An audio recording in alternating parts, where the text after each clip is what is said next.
Let's go live to the U.S. State Department now in Washington, D.C. for an update from our I-24 News Senior U.S. Correspondent Mike Wagenheim. Mike, from Israel to Qatar, what is the messaging that we're seeing from the Trump administration with Rubio's visit? Seems trying to keep both of these so-called allies close, but from what we've seen, has Rubio succeeded?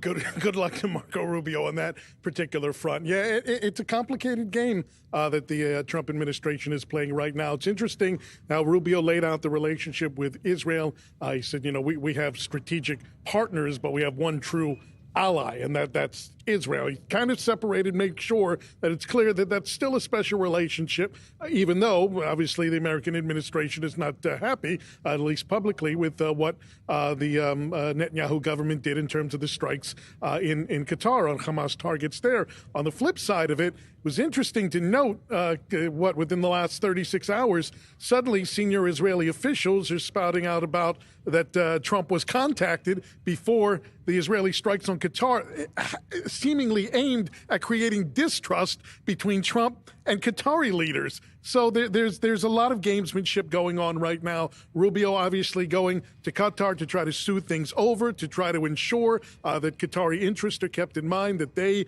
know that America still has their back, despite incoming rockets from Iran a few months ago, despite incoming missiles from Israel in recent days. But basically, the Qataris are saying, okay, words are great. Where's the action on this particular front? It's going to take more than just, trying to soothe over hurt feelings at this point in time. So the Americans have offered up an expedited defense cooperation agreement. Exactly what that entails, not quite sure at this point in time, but this is nothing new for the U.S. and Qatar. I mean, obviously, there's the military base there in Doha, which is critical to U.S. efforts there in the Middle East military efforts, and Qatar has poured in billions of dollars to that particular base. But there have been agreements going back years between the U.S. and Qatar, 5 or 6 separate defense and military cooperation agreements. There's some $26 billion in foreign arms sales that have gone to Qatar over the years. That's number 2 of any country in the world. So it's not like the U.S. has minimized Qatari interests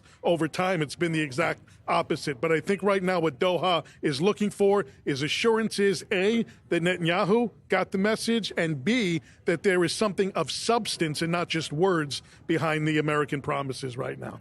Mike, what about what we're seeing as far as U.S. support for Israel's ground offensive in Gaza City? The U.S. President Donald Trump has been posting vocally about the hostages who Hamas is still holding. Are we expected for this support then to continue as Israel continues its offensive?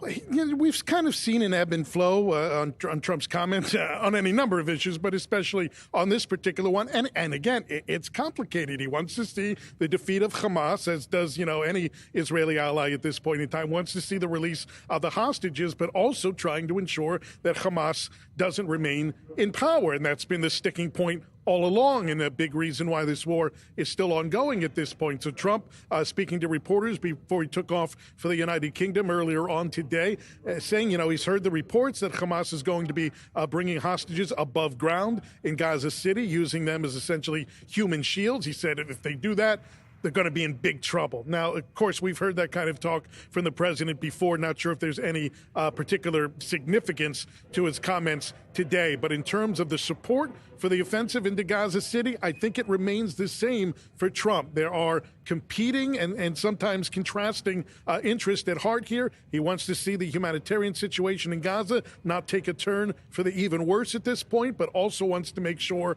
that Israel has a green light to try to take out Hamas once and for all. Those are diametrically opposed at certain points, but I think for now, at least Trump is comfortable with the Israeli plan. He hasn't given any indication that he's given any kind of red or even yellow light at this point. But again, the deeper this goes, that could change.